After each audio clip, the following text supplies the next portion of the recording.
Double Dragon. So, my relationship to this game is probably a little different than most my age. You see, when I was young, Double Dragon was one of those games that everyone seemed to have in their collection.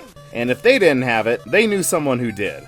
But growing up, it was never in my collection. I mean, my brother and I rented it once, maybe twice, but that's it. So I'm not as familiar with it as other classic gamers.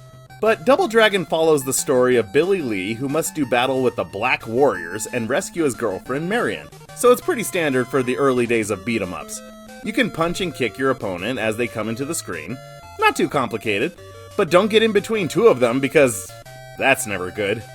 It's really fun when you get a weapon though. Every now and then the enemy will be carrying something, and once you cause them to drop it, you can now pick it up and have all sorts of fun with it.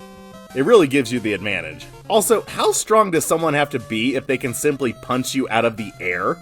Imagine if you're just jumping at your opponent and he simply punches once and it knocks you out of your flying position backwards. That's like the strength of a semi-truck. And one part that always confused me as a kid was this part where you can walk up the wall.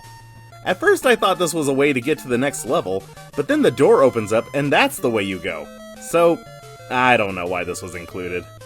But you know, playing through some of the levels, I was starting to remember just how much fun this was. Like fighting people on that conveyor belt. That was always a fun time. And just remembering how stressful it was to get over that one part in the bridge.